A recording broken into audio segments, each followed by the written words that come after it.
আজকের এই বিশ্লেষণে সবাইকে স্বাগতম। আর্টিফিশিয়াল ইন্টেলিজেন্স বা কৃত্রিম বুদ্ধিমত্তা নিয়ে তো এখন সবখানে আলোচনা চলছে, তাই না?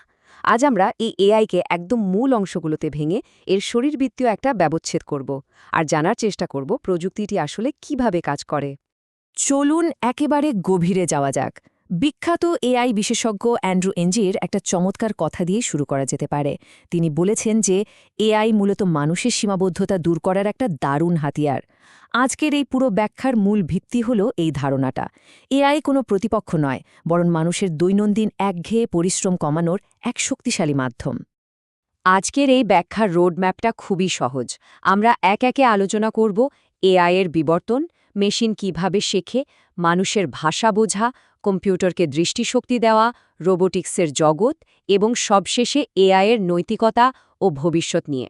এই বিশাল টপিকটাকে আমরা খুব সহজে হজম করার মতো ছোট ছোট অংশে ভাগ করে নেব। শুরুতেই আসা যাক ১ নম্বর পয়েন্টে, এআইয়ের বিবর্তন। অনেকেরই হয়তো মনে হতে পারে এআই বোধহয় আধুনিক যুগের কোনো আবিষ্কার বা শুধুই কল্পবিজ্ঞানের ধারণা, কিন্তু বাস্তবের শেকড় ছড়িয়ে আছে কয়েক দশক আগের ইতিহাসে।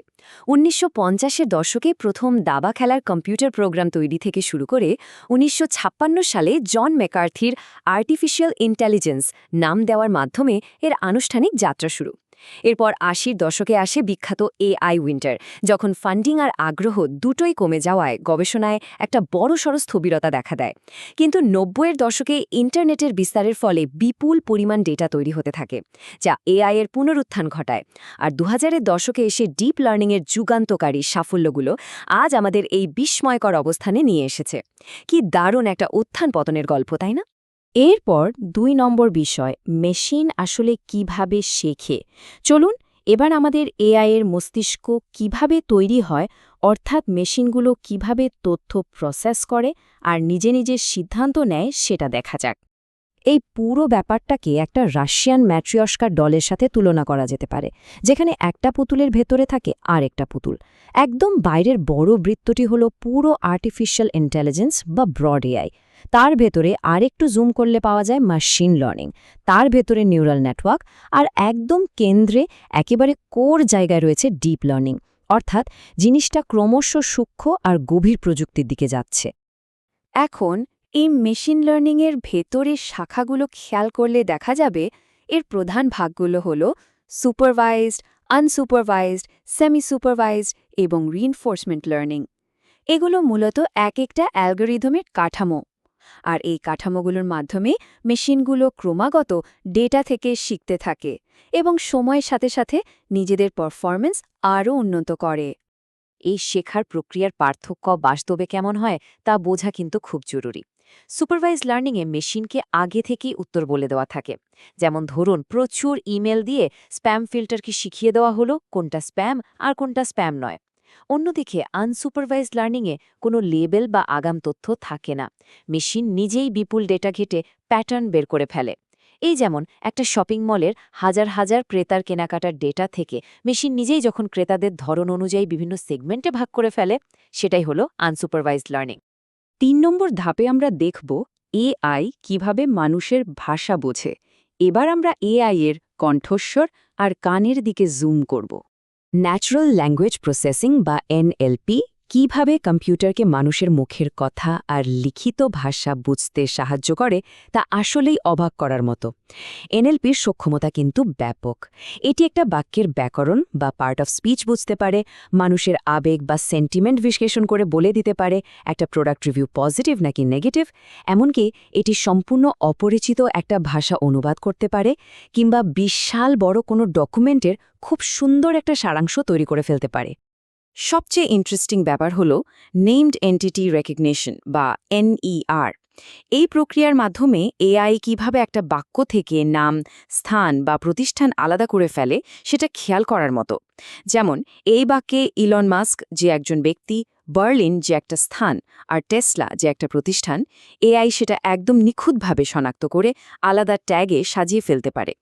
আক্ষরিক অর্থেই এটা একটা গেম চেঞ্জার। ৪ নম্বর বিষয়ে চলে আসি, কম্পিউটারকে দৃষ্টিশক্তি দেওয়া। কান আর কণ্ঠস্বরের পর এখন এআই এর চোখ নিয়ে কথা বলা যাক। প্রযুক্তিগত ভাষায় এই চোখকেই বলা হয় কম্পিউটার ভিশন। এর মূল ধাপগুলো শুরু হয় ইমেজ প্রসেসিংয়ের মাধ্যমে, যেখানে একটা ছবির মান উন্নত করা হয়। তারপর ফিচার এক্সট্র্যাকশন ধাপে ছবির প্রান্ত বা টেক্সচারগুলো চিহ্নিত করা হয়। এরপর অ্যালগরিদম ছবির ভেতরের নির্দিষ্ট বস্তু বা অবজেক্ট চিনতে পারে। এমনকি বিশাল সব ডেটাসেট থেকে নির্দিষ্ট মানুষের মুখ শনাক্ত করে ফেশিয়াল রিকগনিশনও করতে পারে। এইখানেই দারুণ একটা কৌতূহল তৈরি হয়। একটা ছবি বা ভিডিও তো আসলে কম্পিউটারের কাছে কিছু পিক্সেলের সমষ্টি ছাড়া আর কিছুই না, তাই না? তাহলে মেশিন কিভাবে বোঝে যে একটা সম্পূর্ণ দৃশ্যে বা সিনে ঠিক কি ঘটছে? কারণ সিন আন্ডারস্ট্যান্ডিং অ্যালগরিদম শুধু পিক্সেল বা বস্তু চেনে না, বরং পেছনের পুরো পরিবেশটাই বিশ্লেষণ করে। এটি ডিডিউস করতে পারে ছবিটা ঠিক কোথায় তোলা হয়েছে, তখন দিন না রাত ছিল, এমনকি সেখানের আবহাওয়া কেমন ছিল। অটোনমাস বা স্বচালিত গাড়িগুলোর ক্ষেত্রে চারপাশের এই সূক্ষ্ম পরিবেশগত প্রেক্ষাপট বোঝাটা কিন্তু একদম অত্যাবশ্যকীয়। 5 নম্বর বিষয়, রোবোটিক্সের জগৎ। এআইয়ের মস্তিষ্ক, চোখ আর কানকে যখন একটা সচল ভৌত দেহে স্থাপন করা হয়, তখন সেই শারীরিক কাঠামো দেওয়ার জগৎটাই হল রোবোটিক্স। রোবোটিক্সের প্রধান কয়েকটা শ্রেণীবিভাগ রয়েছে। কারখানায় ওয়েল্ডিং আর প্যাকেজিংয়ের ভারী কাজের জন্য আছে ইন্ডাস্ট্রিয়াল রোবট, থেরাপি বা টেলিপ্রেজেন্সে আছে সার্ভিস রোবট, বাসাবাড়িতে ফ্লোর ক্লিন করার রোবট ভ্যাকিউম বা লন মোয়ার হল কনজিউমার রোবট, আর নজরদারির মধ্যে ঝুঁকিপূর্ণ কাজে মিলিটারি ব্যবহার করছে চাকাযুক্ত বা অন্যান্য রোবট। এভাবেই এআই বিভিন্ন রূপ নিয়ে মানুষের কাজকে অবিশ্বাস্য রকম সহজ করে দিচ্ছে। তবে এখানে একটা খুব গুরুত্বপূর্ণ পার্থক্য মাথায় রাখতে হবে। সব রোবটই কিন্তু সম্পূর্ণ স্বাধীনভাবে কাজ করে না। কিছু রোবট পুরোপুরি স্বায়ত্তশাসিত, যেগুলো কোনো মানুষের নির্দেশ ছাড়াই কাজ করতে পারে। আবার কিছু আধা স্বায়ত্তশাসিত রোবটও রয়েছে, যাদের ঠিকঠাক কাজ করার জন্য নির্দিষ্ট পর্যায় পর্যন্ত মানুষের ইনপুট বা সাহায্যের প্রয়োজন হয়। সবশেষে 6 নম্বর পয়েন্ট, এআইয়ের নৈতিকতা ও ভবিষ্যৎ। এতক্ষণ তো একদম টেকনিক্যাল গভীরে ছিলাম আমরা। এবার একটু জুম আউট করে এআইয়ের আত্মা বা বিবেক নিয়ে ভাবা যাক।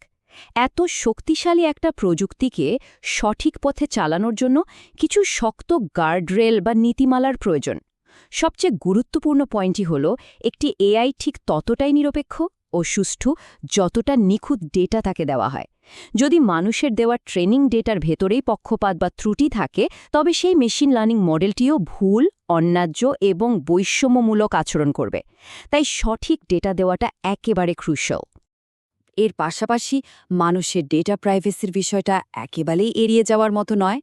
এই শক্তিশালী অ্যালগরিদমগুলো মানুষের আচরণ বিশ্লেষণ করার জন্য প্রতিনিয়ত বিপুল পরিমাণ ডেটা ব্যবহার করছে।